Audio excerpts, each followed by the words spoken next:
Halo adik-adik semuanya, Assalamualaikum. Gimana kabar kalian semua? Sehat kan? Pada kesempatan kali ini, Ibu akan membahas mengenai materi IPA kelas 9, yaitu tentang sistem reproduksi pada manusia. Oke, yuk kita lihat. Sistem reproduksi pada manusia. Pernahkah kalian bertanya, untuk apa manusia bereproduksi? Salah satu fungsinya adalah untuk memperbanyak dan mempertahankan jenisnya. Setiap organisme mempunyai kemampuan bereproduksi atau berkembang biak. Begitu pula dengan manusia.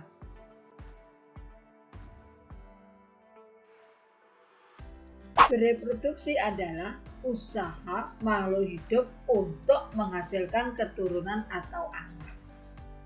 Tujuannya untuk melestarikan jenisnya dari kepunahan.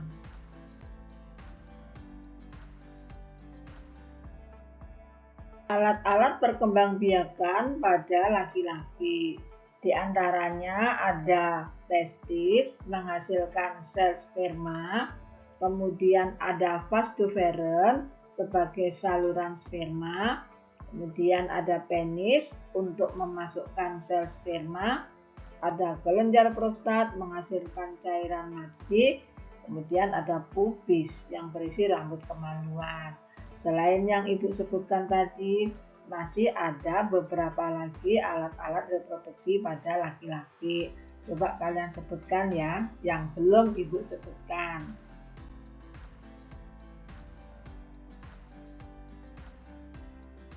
Selanjutnya adalah alat reproduksi atau alat perkembangbiakan pada wanita. Alat perkembangbiakan pada wanita ada ovarium, tempat menghasilkan sel telur, kemudian ada oviduct, saluran telur atau tempat pembuahan, kemudian ada rahim atau uterus, tempat perkembangan embrio, kemudian ada endometrium atau dinding rahim, tempat menempelnya sel telur atau ari-ari janin, kemudian ada serviks atau mulut rahim, kemudian ada vagina atau alat kopulasi. Di dalam vagina itu ada bagian-bagiannya, yaitu bagian labia mayora, labia minora, ada klitoris, dan ada pubis. Ini adalah gambar alat reproduksi pada wanita. Ya, tadi ada sepasang ovarium kanan dan kiri, kemudian ada tuba fallopi atau oviduct, kemudian ada uterus atau disebut juga dengan rahim. Di sini ada dinding endometrium, kemudian ada serviks atau mulut rahim, dan ada vagina.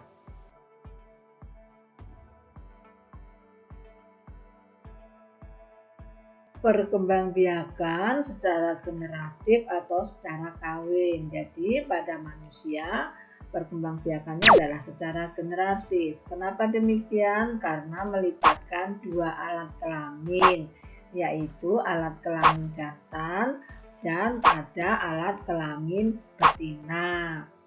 Di mana alat kelamin jantan itu nanti akan menghasilkan sel sperma. Ya, jadi alatnya yaitu testis menghasilkan sel sperma. Kemudian kalau pada betina akan menghasilkan ovum. Yang menghasilkan ovum adalah ovarium. Jika terjadi pertemuan antara sel sperma dengan ovum, maka terbentuklah zigot.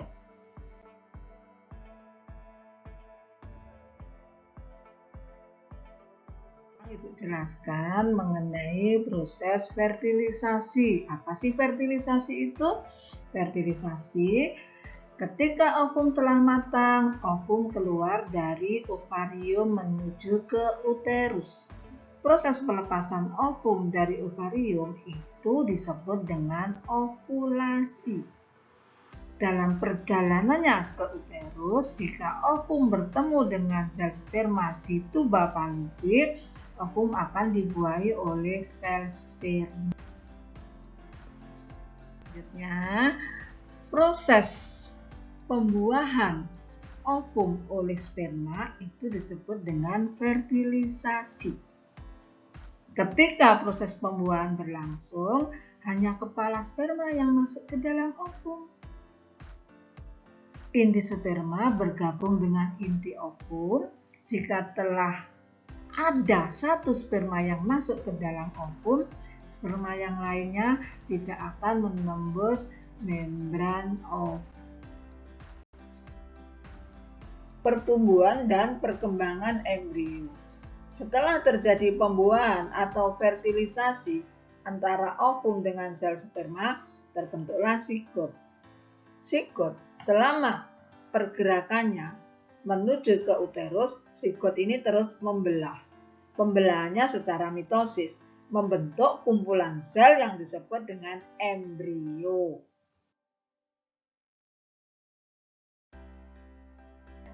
Nah, Ibu jelaskan mengenai siklus haid. Ini adalah gambar perubahan dinding rahim dari minggu ke-1 sampai minggu ke-4 sampai dengan siklus berulang. Di mana minggu ke-1 lapisan rahim luruh dan keluar sebagai aliran darah haid ke vagina. Kemudian minggu kedua lapisan rahim menebal kembali sebagai persiapan untuk sel telur berikutnya yang matang dalam indung telur. Kemudian minggu ketiga telur matang lepas dari indung telur. Telur dapat dibuahi dalam waktu 36 jam di dalam saluran telur atau di oviduct atau di tuba Fallopi.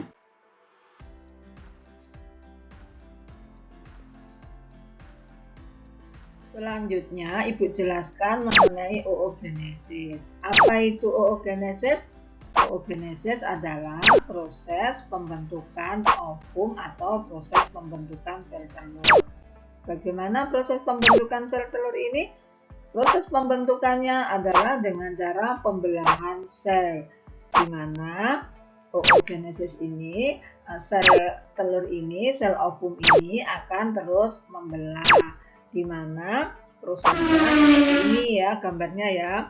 Jadi dari oogonium kemudian membelah menjadi oosit primer, membelah lagi menjadi oosit sekunder, kemudian oosit sekunder akan membelah lagi menjadi ootit, dan ootit akan membelah menjadi ovum, di mana akan menghasilkan 4 sel ovum, sedangkan yang 3 akan mengalami polosit, sedangkan yang 1 adalah fertil atau subur.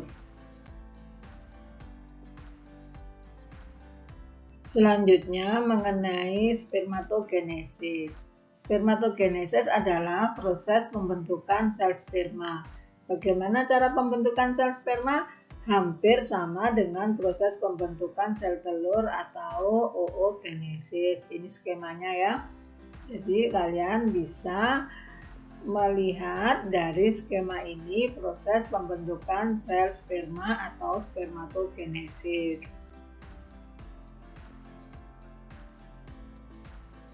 Kita lanjut pada kelainan dan penyakit pada sistem reproduksi manusia. Yang pertama adalah gonore, yaitu penyakit kencing nanah.